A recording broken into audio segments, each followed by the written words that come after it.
Vamos louvar todos juntos, cantar ao Senhor um canto de vitória. Oh, oh, oh, um canto de vitória. Oh, oh, oh.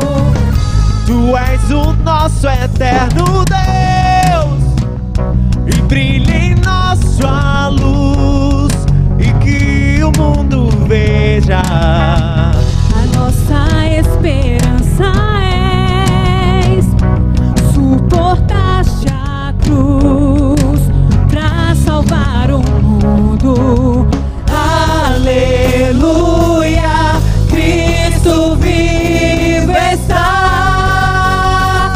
Vamos louvar todos juntos, cantar ao Senhor. Vamos louvar todos juntos, cantar ao Senhor um canto de vitória.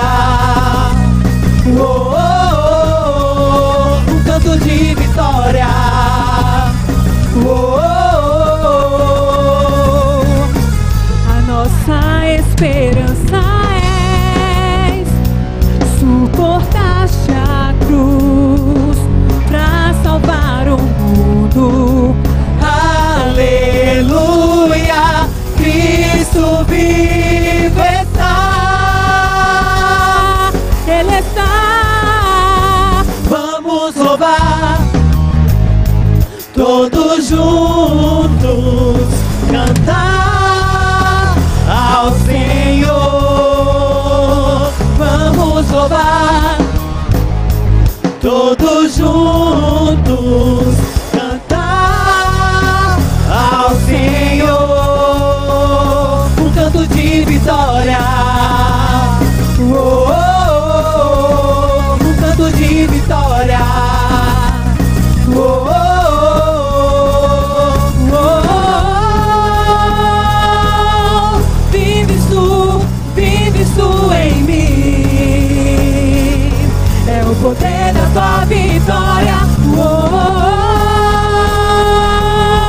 Vivo eu em ti, é o poder da tua vitória. Oh, oh,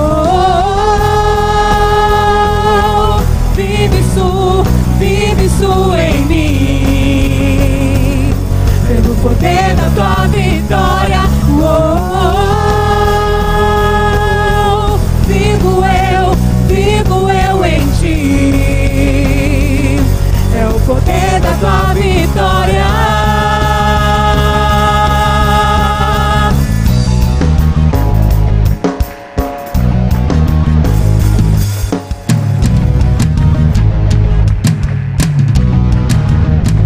Vamos louvar todos juntos, cantar ao Senhor.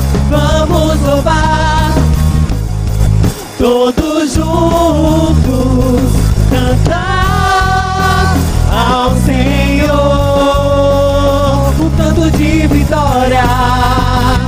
Oh, oh, oh, um canto de vitória. Oh, oh, oh, oh, oh.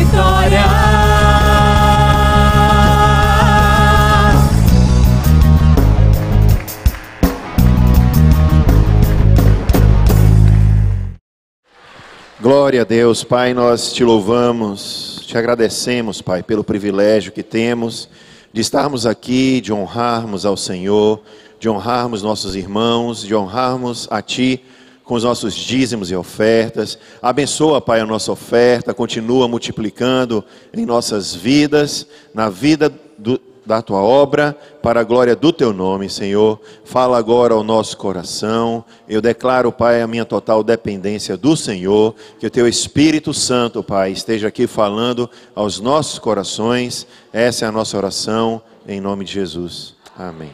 Podem sentar, queridos.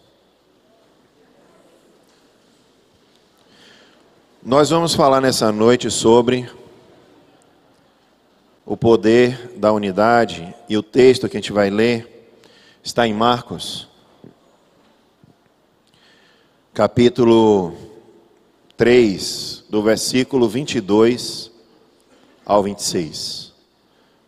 Evangelho de São Marcos, capítulo 3, do versículo 22 ao versículo 26.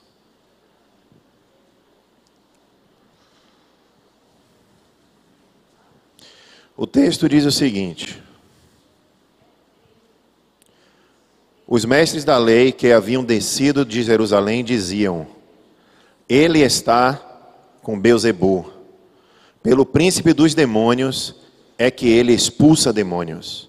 Então Jesus os chamou e lhes falou por parábolas: como pode Satanás expulsar Satanás? Se um reino estiver dividido contra si mesmo, não poderá subsistir. Se uma casa estiver dividida contra si mesma, também não poderá subsistir. E se Satanás se opuser a si mesmo e estiver dividido, não poderá subsistir. Chegou o seu fim. Queridos, aqui Jesus ele estava diante dos mestres da lei e os mestres estavam acusando Jesus de expulsar os demônios pelo nome do próprio demônio ou pelo nome de Satanás. E Jesus faz uma declaração muito importante aqui com relação à casa dividida, com relação à divisão. Ele diz o seguinte: se um reino estiver dividido contra si mesmo, não poderá subsistir. Se uma casa estiver dividida contra si mesma, não poderá subsistir. E se Satanás se opuser a si mesmo e estiver dividido, não poderá subsistir. Seu fim, chegou o seu fim. Em outras palavras, sem unidade, ninguém pode subsistir. Sem unidade, nós não temos a bênção do Senhor. Sem unidade, nós não podemos dar um passo adiante. Então, nessa noite, nós vamos falar sobre o poder da unidade. Se vocês observarem como se comporta um aprisco, né, como se comporta um conjunto de ovelhas, essas ovelhas, quando elas andam juntinhas, e elas estão andando pelo campo, e de repente vem um predador para poder ele pegar ou caçar a ovelha, quando elas estão todas juntas, o predador dificilmente consegue pegar uma ovelha. Mas se tem uma ovelha que ela sai do aprisco, ou ela sai do grupo, ela facilmente é devorada pelo predador. Assim também é a vida do cristão. Se ele está em comunhão com o corpo de Cristo, e eu falo também para as pessoas que estão nos assistindo, que geralmente ficam assistindo de suas casas, vídeos de pregações, se você aí não está envolvido com o corpo aqui, é provável que você não esteja em unidade.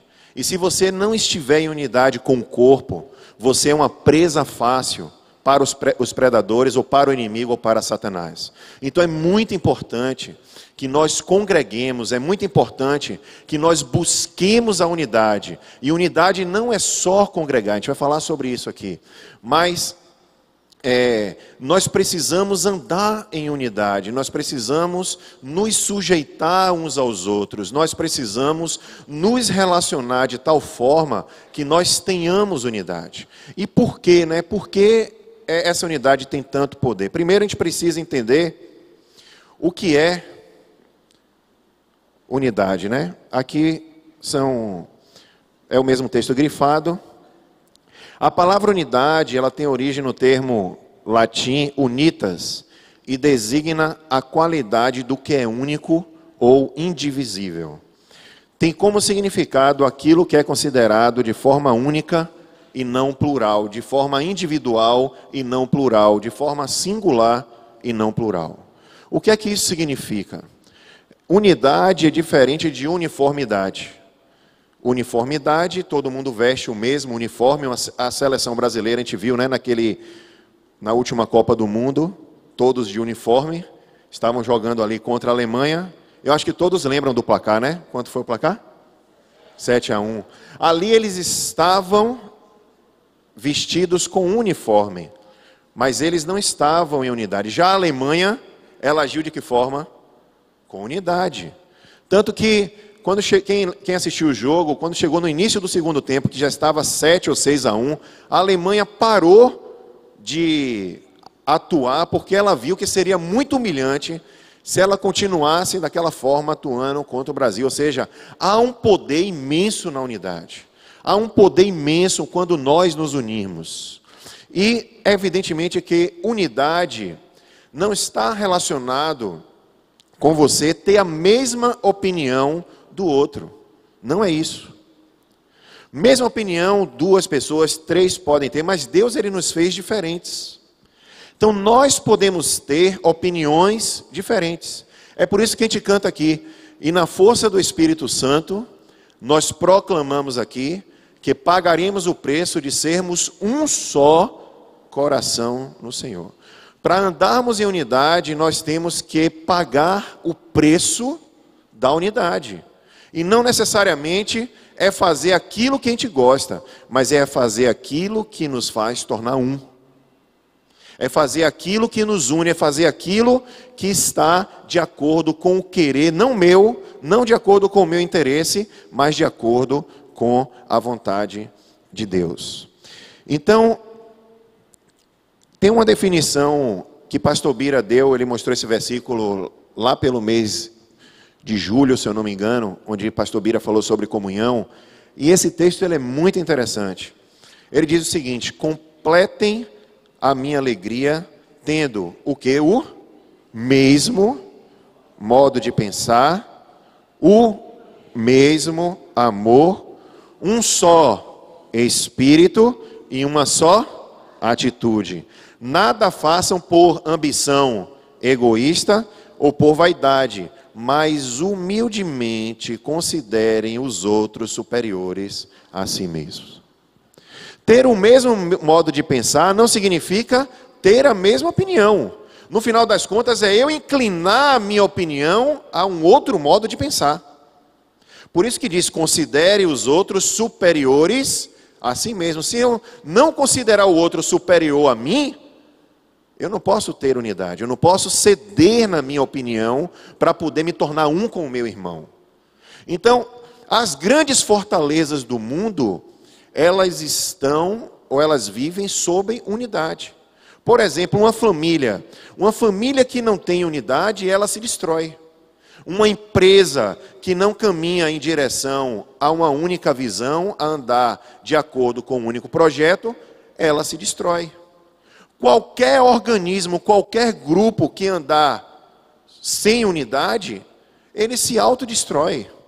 Porque, evidentemente, que 2 é melhor do que 1, 3 é melhor do que 2. E quanto mais pessoas estiverem concordando com a mesma coisa, evidentemente que o resultado é muito melhor. Mas Deus quer que a gente entenda que não é só o fato da gente estar juntos que seremos mais fortes. Não é isso. Deus quer que a gente entenda que tem um atuar de Deus especial quando nós entramos em unidade uns com os outros, como o corpo de Cristo, e entramos em unidade com Ele. Então, em primeiro lugar, a unidade, ela atrai a bênção de Deus. Mais do que a gente conseguir fazer as coisas e muito bem e fazer mais, ela atrai a bênção de Deus. E onde é que está escrito isso? No Salmo 133, de 1 a 3, diz: ó, quão bom e quão suave é que os irmãos vivam em... Ou seja, unidade. É como o óleo precioso sobre a cabeça, que desce sobre a barba de Arão, e que desce à orla das suas vestes. É como o orvalho de Hermon, e como o que desce sobre os montes de Sião, porque ali o Senhor ordena a bênção e a vida para sempre. Deus, ele ordena a bênção onde há unidade. Porque quando há unidade, há prosperidade. Se a gente for analisar o óleo que desce sobre a cabeça, né, a barba de Arão, o óleo ele representa o Espírito Santo, que traz paz, que traz conforto. Mas para entender a segunda parte, que é o orvalho de Hermon, que desce sobre os montes de Sião, é muito interessante porque o Monte Hermon, ele tem mais ou menos 2.800 metros acima do nível do mar. E ele, por ter essa altura toda, ele está constantemente sob neve. E é dessa neve que vai se derretendo que nasce o Rio Jordão.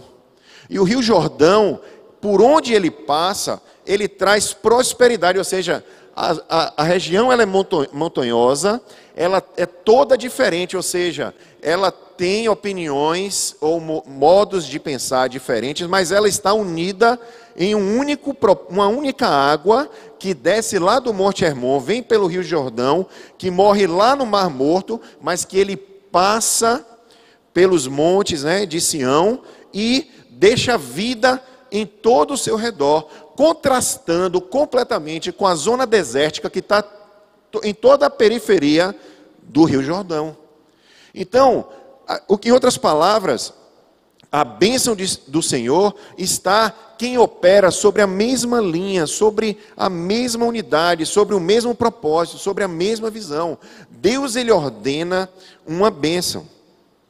A unidade, ela é um caminho que traz a manifestação da bênção de Deus, que faz com que nós dissipemos as nossas diferenças, e aí sim, nós, por entendermos que Deus, ele abençoa a unidade, e nós em Deus, e Deus quer que sejamos um, então, nós somos abençoados. Unidade não é fácil, irmãos, mas olha, Deus, ele quer que entenda que na unidade, ele ordena a bênção. Agora, vamos ver uma situação contrária, né? Lá em Gênesis 11, em Babel, por exemplo, Deus, ele mostra o homem, que o homem unido, ele pode fazer muitas coisas.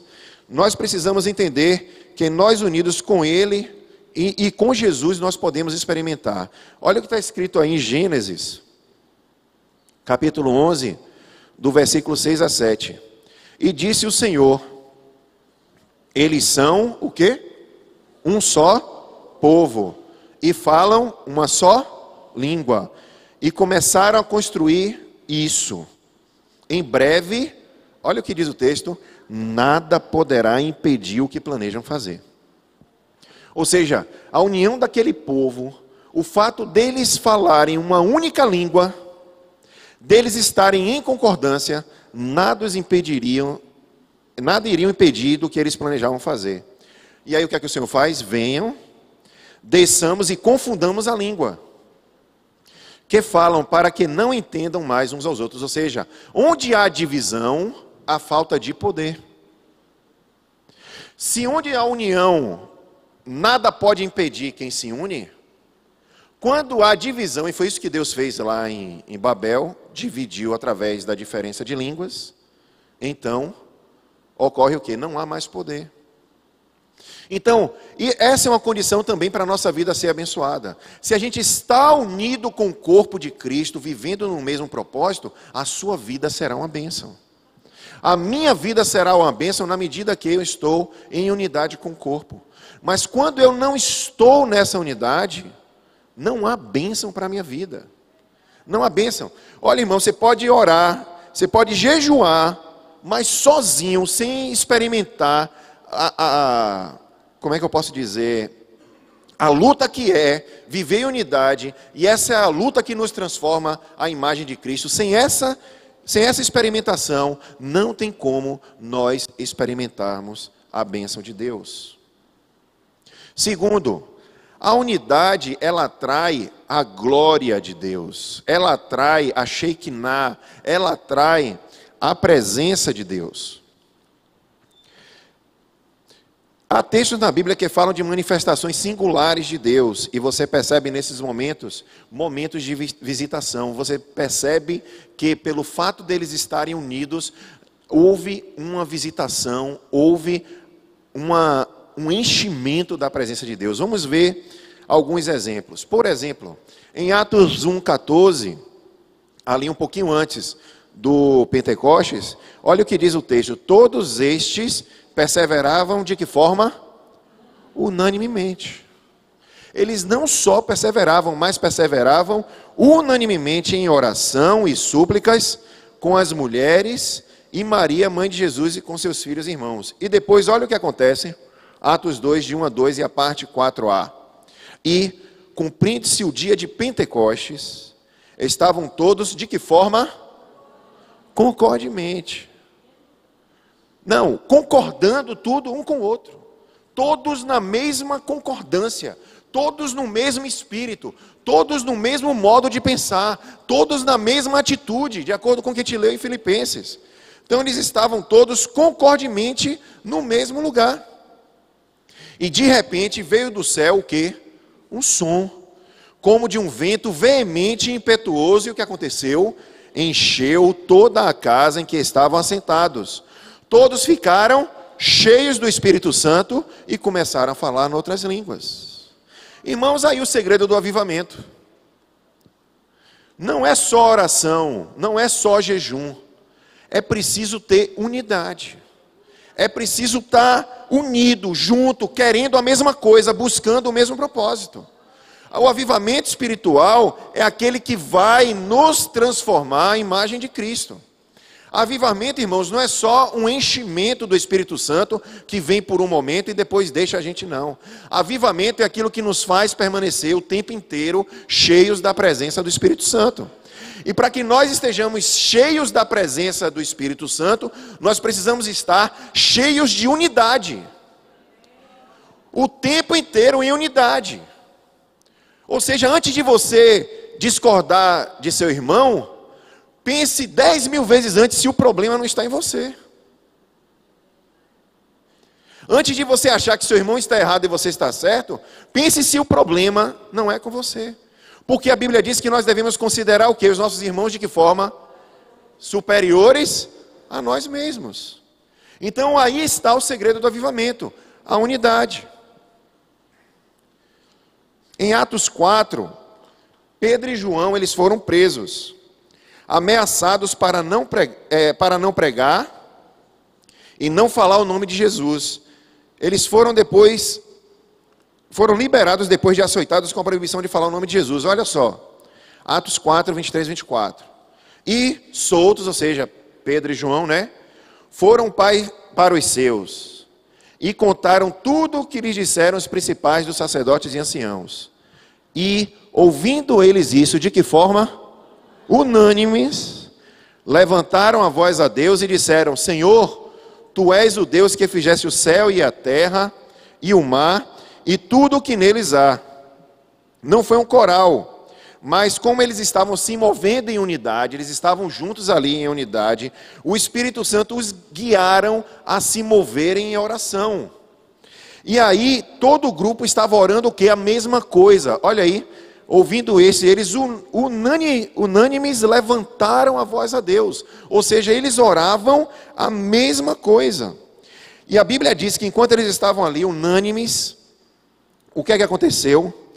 E o chão tremeu, o lugar que eles estavam reunidos, e todos foram cheios do Espírito Santo. Olha aqui, Atos 4, 31 e 32. E tendo orado de que forma? Unânime, concordando, moveu-se o lugar em que estavam reunidos, e todos foram cheios do Espírito Santo, e anunciavam com ousadia a palavra de Deus, e era um o coração e a alma da multidão dos que criam. Eram o quê?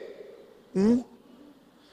O coração e a alma da multidão dos que criam. E ninguém dizia coisa alguma do que possuía era sua própria, mas todas as coisas lhe eram o quê? Comuns. Então a unidade significa que a necessidade do meu irmão agora é a minha necessidade. A opinião também do meu irmão deve ser também a minha. Ou a dele, a minha, ou a minha dele, mas a gente tem que entrar em uma concordância.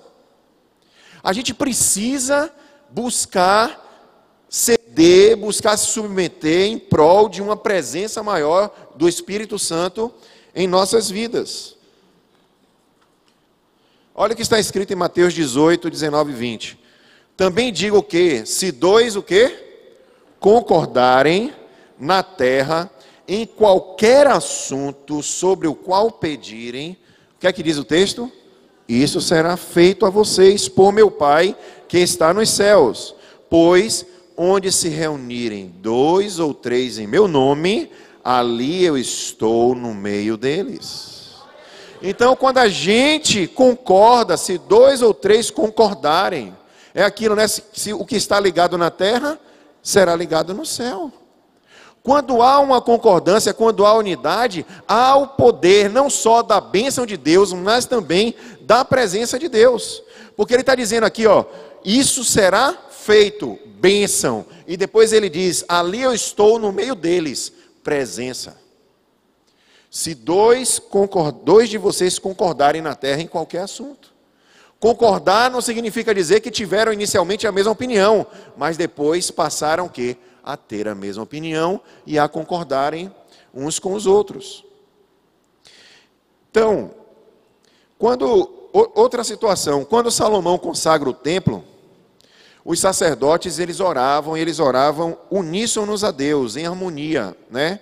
E houve então uma presença gloriosa, vamos ver isso em detalhes no texto, né? Os que tocavam cornetas e os cantores, em o quê? Uníssono, louvaram e agradeceram ao Senhor. Ao som de cornetas, símbolos e outros instrumentos, levantaram suas vozes em louvor ao Senhor e cantaram, Ele é bom, o seu amor dura para sempre. Então uma nuvem encheu o templo do Senhor, de forma que os sacerdotes não podiam desempenhar o seu serviço, pois a glória do Senhor encheu o templo de Deus. De que forma é que eles estavam orando ou cantando? De que forma? Uníssonos, em forma harmônica, de maneira única, em unidade. É por isso que o Ministério de Louvor, alguns que entram lá no grupo, tem lá MUS, né? Ministério Unidade Santa. Essa foi a minha primeira pregação, logo que eu entrei para o Ministério de Louvor. E eu disse para eles, sem unidade não há presença de Deus. Sem unidade não há como ter a glória de Deus. E glória a Jesus que o Ministério Louvor é cada vez um grupo mais unido de irmãos que oram juntos, que choram juntos, que se convertem juntos, que se abraçam e que se amam. Então a gente vê a diferença da presença de Deus. Assim também deve ser a igreja. Quando é que a IBMI se tornará uma igreja na sua plenitude avivada? Quando nós tivermos o quê? Unidade. Então, tem até um texto que diz assim, né? Se a gente vier, trouxer a nossa oferta, né? Diz assim, se trouxeres a tua oferta, acho que é Mateus, esse texto não está aí não, irmãos. Vamos abrir nossas Bíblias aí, Mateus, capítulo 5. Esse texto vale a pena a gente ler. Evangelho de Mateus,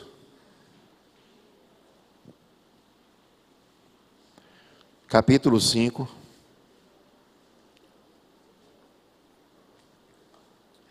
Versículo 23 e 24. Olha que interessante esse texto. Se trouxeres a tua oferta e te lembrares que teu irmão tem alguma coisa contra ti, deixa ali mesmo diante do altar o quê? A tua oferta, e primeiro vai reconciliar-te com seu irmão, e depois volta e apresenta a tua oferta. Queridos, é tão séria a questão da unidade, que você não pode nem adorar a Deus, ou melhor, Deus ele não recebe a sua oração, ou a sua adoração, Deus ele não recebe a sua oferta, Deus, ele não recebe nada que você tenha a oferecer se você tiver em desunião com alguém, ou alguém tiver alguma coisa contra você. A unidade, ela é tão levada a sério por Deus, que a gente não pode dar um passo na direção do Senhor, se não tivermos unânimes ou em unidade com os nossos irmãos. O que é que significa isso? Significa que muita da nossa adoração, Deus pode não estar recebendo. E Deus não recebe. Deixa primeiro ali a sua oferta, vai, se reconcilia com teu irmão, e depois você vem e apresenta a sua adoração. A unidade é o primeiro passo para uma vida cristã sadia. Você pode observar o que é que Jesus disse, né? Um mestre fariseu perguntou para Jesus: Jesus, qual é o maior mandamento da lei? O que é que Jesus disse?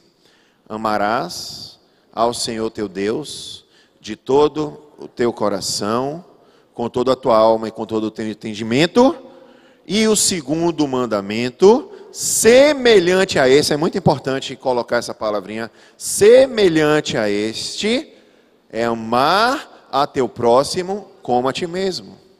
É por isso, irmãos, que eu tenho dito, a gente não pode dizer que ama a Deus, que a gente não vê, se a gente não ama ao nosso irmão, que a gente vê. Em outras palavras, o seu amor a Deus está diretamente vinculado ao quanto você ama o seu irmão. O amor a Deus, o seu amor a Deus está diretamente vinculado ao quanto você ama ao seu irmão. Como é que a gente ora lá no Pai Nosso, né? Perdoai as nossas dívidas, de que forma? Assim como nós perdoamos aos nossos devedores. Ou seja, na medida que eu me relaciono com o meu irmão no perdão, é que Deus se relaciona comigo no perdão. Na medida que eu me relaciono com meu irmão em amor, é que Deus se relaciona comigo em amor. Na medida em que eu abençoo a vida do meu irmão, é que Deus abençoa a minha vida. Na medida em que eu me submeto ao meu irmão e vou ali ficar em unidade com ele, é que Deus vai se tornar um comigo. Não tem como, irmãos, viver o evangelho fora de um relacionamento com os irmãos. Não tem. Não tem como viver fora do corpo.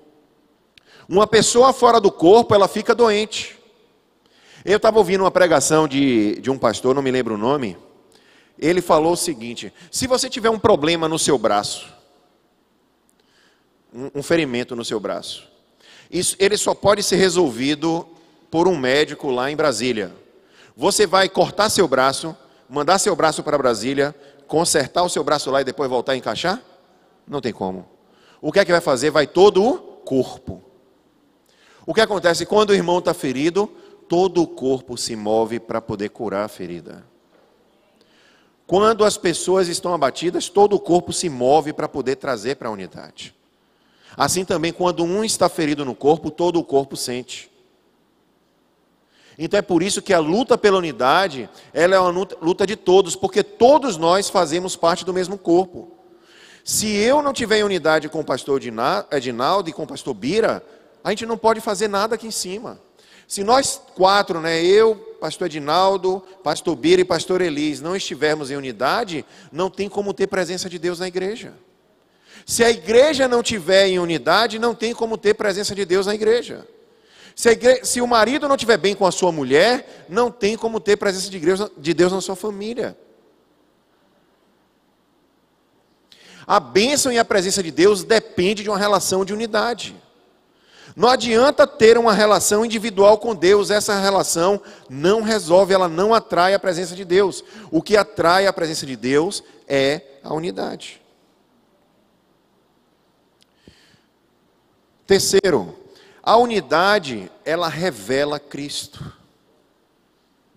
Irmãos, nós somos reconhecidos pelo mundo quando nós somos um. Quando nós somos unidos, como nós representamos ou estamos em unidade. Olha que interessante, João 17, 23.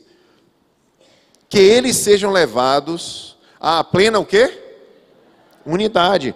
Para que o mundo saiba que tu me enviaste. E os amaste como igualmente me amaste. Olha que legal isso aqui. Olha que interessante. Se a gente é levado à plena unidade, o que é que está acontecendo? Um relacionamento pleno de amor, um relacionamento pleno de perdão, um relacionamento pleno de suportar uns aos outros, um relacionamento pleno de se sujeitar uns aos outros. Eu vou falar um pouco mais sobre isso, provavelmente domingo.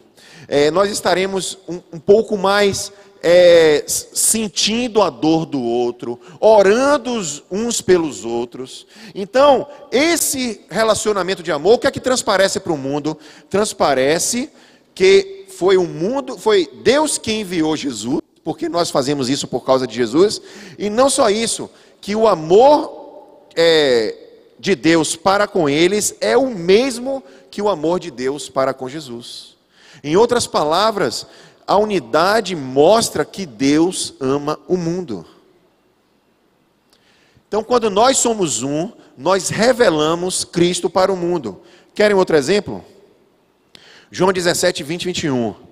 Minha oração não é apenas por eles. Rogo também por aqueles que crerão em mim, por meio da mensagem deles, para que todos o que sejam um.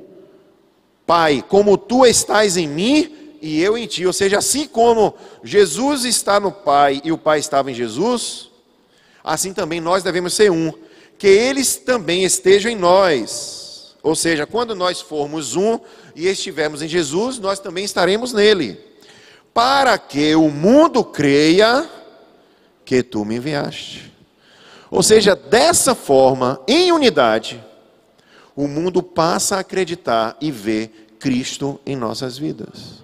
Por que irmãos, que o mundo vê Cristo em nossas vidas? Porque ali, na relação de unidade, há humildade, há mansidão, há compaixão, há perdão, há misericórdia um pelo outro. E esse tipo de relacionamento é totalmente contrário ao relacionamento mundano, que é egoísta, individualista, egocêntrico, busca seus próprios interesses, não está nem aí para as pessoas. Então, quando o mundo vê essa diferença, eles falam: o que é que essas pessoas têm que eu não tenho? E aí eles reconhecem Cristo, eles veem Cristo em nós. Por quê? Porque nós agimos como Cristo. E a prova de agirmos como Cristo não é naquilo que conhecemos, mas é na forma que agimos com nossos irmãos, na forma que agimos uns com os outros. E, consequentemente, agiremos dessa mesma maneira para com os outros. Olha um outro exemplo. Um novo mandamento lhes dou: amem-se uns aos outros. Como eu os amei, vocês também devem amar-se uns aos outros. Com isso, todos saberão que vocês são meus discípulos, se vocês amarem uns aos outros. Como é que as pessoas vão reconhecer que nós somos discípulos de Jesus? Se nós amarmos uns aos outros. Se nós estivermos em unidade. Né? Não tem aquela música Me Ama, né? Que tem uma parte que diz assim: não tenho tempo para perder com ressentimentos quando penso que Ele me ama. Então a gente não pode ter tempo para perder com: tal pessoa fez isso comigo, eu estou triste, o irmão me ofendeu. Meu irmão, Jesus, ele nunca se ofendeu, vocês sabiam disso? Jesus foi tão perseguido, ele nunca se ofendeu, sabe por quê? Porque o eu dele estava morto. Porque a natureza dele estava morta. Você sabe por que a gente se ressente? Por que a gente se magoa? Por que a gente fica ofendido? Porque o nosso eu, está lá em cima. Porque a gente não quer pagar o preço da unidade, deixar morrer o nosso eu e ser um com o nosso irmão. E é isso que Deus quer. Então, com isso, todos saberão que vocês são meus discípulos, se vocês amarem uns aos outros. Quarto, a unidade, ela produz, obviamente, o quê? Crescimento. Produz o quê? Crescimento espiritual. Meus irmãos, não tem como nós não nos relacionarmos uns com os outros e isso não produzir em nós crescimento espiritual. Se nós estivermos com o mesmo sentimento e na mesma pegada, como diz a minha turma do louvor, e tivermos na mesma disposição de nos tornarmos um, não tem como não crescer espiritualmente. Não tem como se parecer, não tem como não se parecer com Jesus, né? O crescimento espiritual, ele vem na minha vida como resultado da unidade com muitas pessoas. Nós muitas vezes somos tratados por causa de quem o outro é na nossa vida. Olha a história de Davi e Saul, né? Aí o pessoal do louvor vai falar do livro O Perfil de Três Reis, né? Irmãos, aquele livro que a pastora recomendou, O Perfil de Três Reis, leiam 50 vezes. Ele traz grandes lições para a nossa vida. O Perfil de Três Reis. Observe, Saul, ele era uma pessoa que atirava lanças contra Davi. Imagine uma pessoa que persegue você. Imagine uma pessoa que está ali no seu pé, falando mal de você, dizendo horrores de você, te perseguindo. O que é que você faz? Né? Qual é a primeira reação? Eu vou devolver. Eu vou me vingar. Eu vou fazer de volta. Né? O que é que Davi fez? Ele se desviava das lanças. E não só isso, mas as lanças que atiravam contra Davi, parecia que não era com ele. Não é isso? As lanças pareciam que não era com ele. Então, meu irmão, quando alguém lançar algo contra a sua vida, se desvia, não é comigo não, eu sirvo ao Senhor. Se afasta da lança. E Davi tinha um espírito, tinha tanta disposição em se desviar das lanças, que ainda que uma lança atingisse o coração dele, ele não seria atingido. Por quê? Porque a mente dele estava em quem? Em Cristo. Estava em Cristo. Mas Davi, ele precisava de um Saul para tratar com ele. Muitas vezes Deus coloca alguém, ou melhor, um sofrimento nas nossas vidas, para tratar com a gente. Ou alguém para perseguir, alguém para falar mal, alguém para roubar a gente, para poder tratar com a gente. Mas quando o nosso coração está em Cristo, a gente diz, Ele tem o controle de todas as coisas. Então eu não temerei, porque Ele está comigo. Mas algumas vezes nós precisamos entender que o sofrimento, ele traz para a gente crescimento, amadurecimento.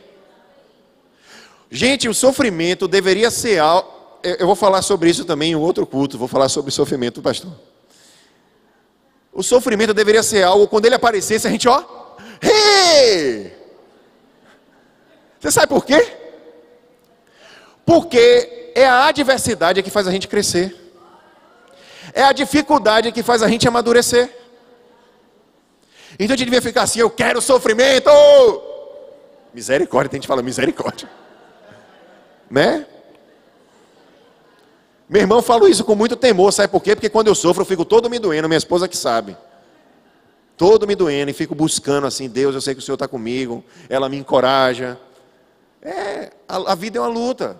Mas tem que entender o seguinte, a unidade ela produz crescimento, por quê? Porque quando você vai se unir com o irmão, é fácil, irmão?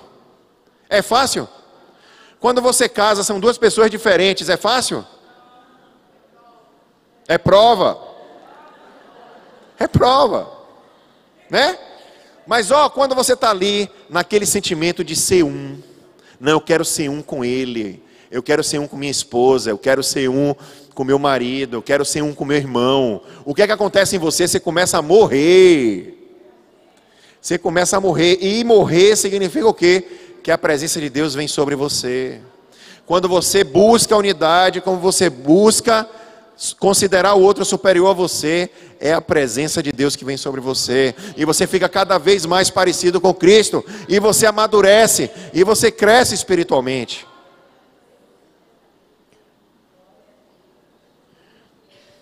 Olha o que o texto diz, deixa eu dizer para os irmãos que texto é esse, é Efésios 4, de 13 a 15. Até que todos alcancemos o quê? A unidade da fé e do conhecimento do Filho de Deus, e cheguemos aonde há maturidade, atingindo a medida da plenitude de Cristo. O propósito é que não sejamos mais como crianças, irmãos. Como crianças. Ainda tem crente que fica se magoando. Ainda tem crente que fica... chateei, não gostei do que o pastor disse. Chateei, estou chateado. Não gosta. Quando a pregação é dura, irmão, se a pregação é dura, isso é adverso a você. Ou seja, o que é adverso traz para você o quê? Crescimento. Então, o propósito é que não sejamos mais como o quê? Crianças. E o que é que acontece com a criança? Olha o que o texto diz: levados de um lado para outro pelas ondas. Né?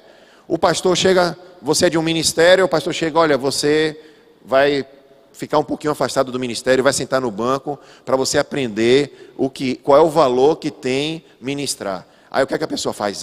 Não gostei, fiquei o quê? Chateado, fiquei triste. Aí vem o quê? Vem um enviado de Satanás, chega no seu lado. O que aconteceu que você está assim? Não, é que o pastor, é que o líder me afastou, que não sei o quê. Foi mesmo?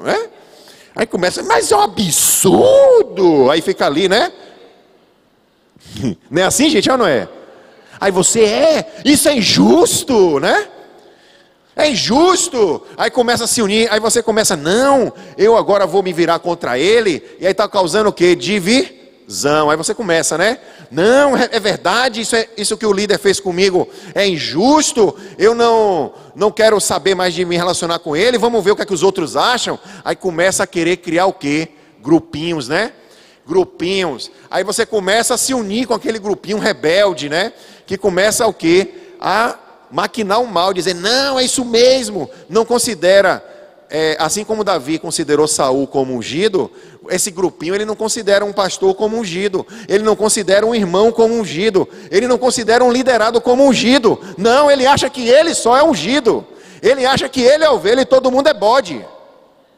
Aí o que é que acontece? Aí ele faz lá o grupinho dele, aí ele vira uma celebridade no grupinho dele, né? Porque o problema aconteceu com ele, ele virou vítima, né? E tem muitos irmãos que viram vítimas e ficam sofrendo e chamando um bocado de gente porque virou vítima, e eu sou vítima e não sei o quê. Daqui a pouco vira um reinado, ele vira rei dentro daquele reino, mas um rei conforme o coração de Davi ou conforme o coração de Saul? De Saul. Por isso que o livro diz, antes de você perguntar se o seu irmão está sendo um Saul, pergunte 10.000 vezes se não está nascendo um Saul em você. Porque geralmente o Saul, ele está dentro de nós. Ainda mais quando nós estamos nos referindo a um ungido do Senhor. Alguém que tem uma posição de liderança, e como diz Romanos 13, toda autoridade ela foi instituída por quem? Por Deus. Quer você goste de Temer ou não, quer você goste de Lula ou não, quer você goste de qualquer pessoa, toda autoridade ela foi instituída por Deus e deve ser considerada como ungida por Deus, mesmo que não seja, ou aparentemente não seja, né? Saul não tinha todo um perfil de Satanás, tinha ou não tinha? Tinha ou não tinha? Mas Davi considerava ele como o quê? Ungido. E a gente pensa que o Saul é o nosso líder, quando na verdade o Saul pode estar dentro de quê? De nós. Então, em outras palavras, Saul, ele foi levantado por Deus para matar o Saul que havia dentro de Davi. Em outras palavras, quando Deus levanta alguém que vai contra você, certamente é para matar o Saul que está dentro de você. Por isso que viver em unidade tem a ver com considerar o outro superior a você.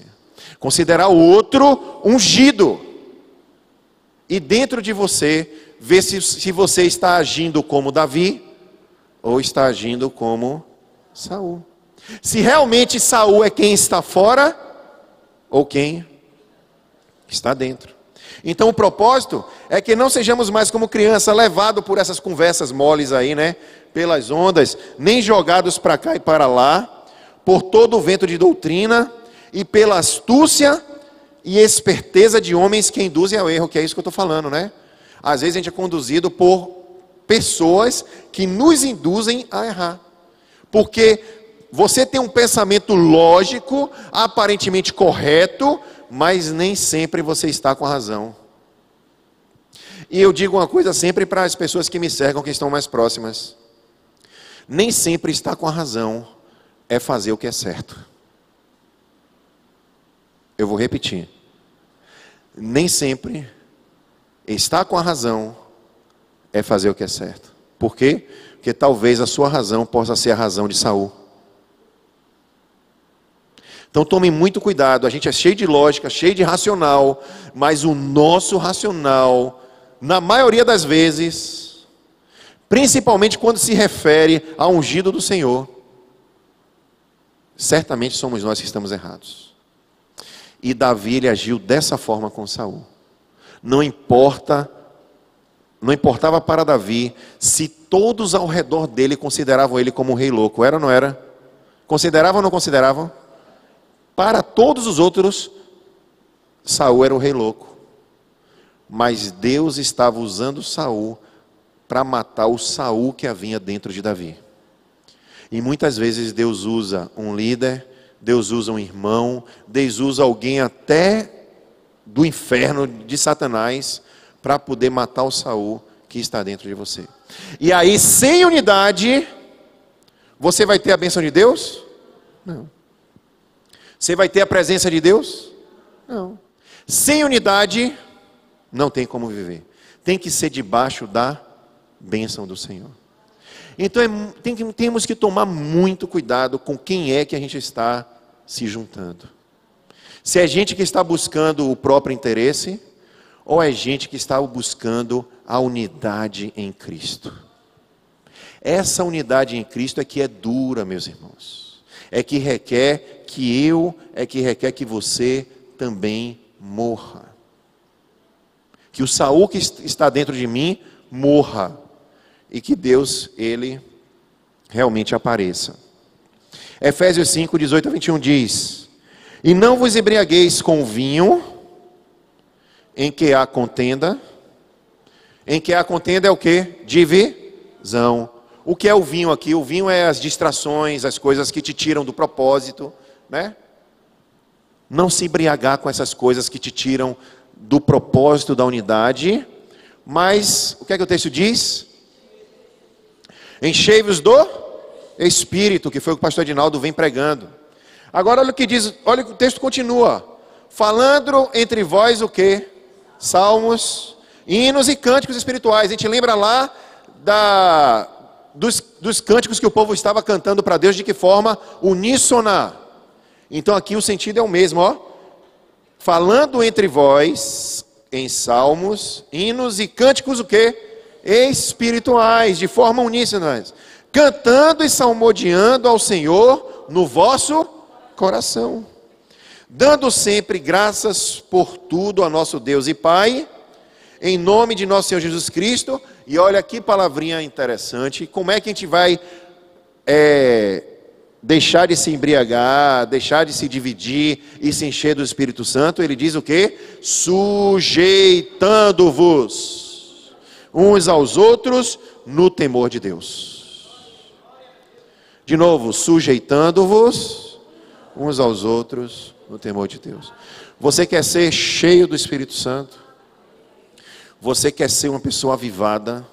Você quer ser uma pessoa plena da presença de Deus? Você quer ser uma pessoa abençoada, onde você, igual a José, onde colocava a planta do pé se tornava uma bênção? Sujeite-se uns aos outros. O que é que José fazia? Se sujeitava a tudo que acontecia na vida dele. Teve alguém assim mais abençoado que José na Bíblia? Agora, o que é que José passou? O que é que fez José deixar de ser criança? A adversidade, a dificuldade. Quem transformou José no homem que ele foi? A dificuldade, a adversidade. Mas ele o que? Não deixava o que? O Senhor. A tudo ele se sujeitou, crendo que era Deus que estava fazendo isso com a vida dele.